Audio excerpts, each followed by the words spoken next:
നഷ്ടപരിഹാരം ഒറ്റക്ക് സഹിച്ചാൽ എന്നെ കൊണ്ടാവില്ല. കാരണം ഇവിടെ ലഹരി ഉണ്ടാക്കി ഞാനല്ല.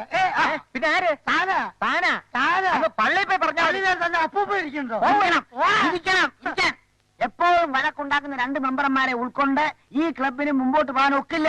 കുഴപ്പമുണ്ടാക്കുന്ന മെമ്പറെ പുറത്താക്കണമെന്നാണ് എന്റെ ബലമായ അഭിപ്രായം. ബലമായ അഭിപ്രായം അത് തന്നെ. തന്നെ പുറത്താക്കാനുള്ള അധികാരം എനിക്കുണ്ട്. ആ അധികാരം ഉപയോഗിച്ച് താൻ സ്വയം പുറത്തു പോടൂ. ഞാനെങ്ങോട്ട് പോയി? ഇന്ത്യൻ പീനൽ കോഡിൽ കൈവയ്ക്കാൻ എന്നെ നിർബന്ധിതനാക്കരുത്. Cool down, cool down.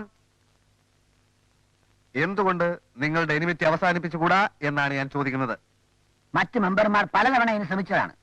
എന്താ അങ്കിൾ, നിങ്ങൾ ക്ലോസ് റിലേറ്റീവ്സ് തമ്മിൽ സ്നേഹത്തിൽ പോകുന്നതല്ല നല്ലത്? എനിക്ക് പ്രശ്നമില്ല. നിരന്തരമായി ഇയാൾ എന്നെ ദ്രോഹിക്കുന്നത് ഞാൻ കൈയും കെട്ടി നോക്കിക്കൊണ്ടിരിക്കണം.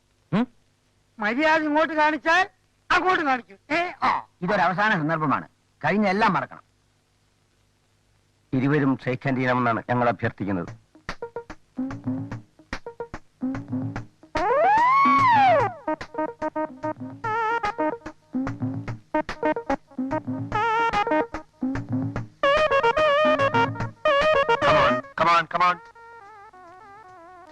എണീക്കൂ.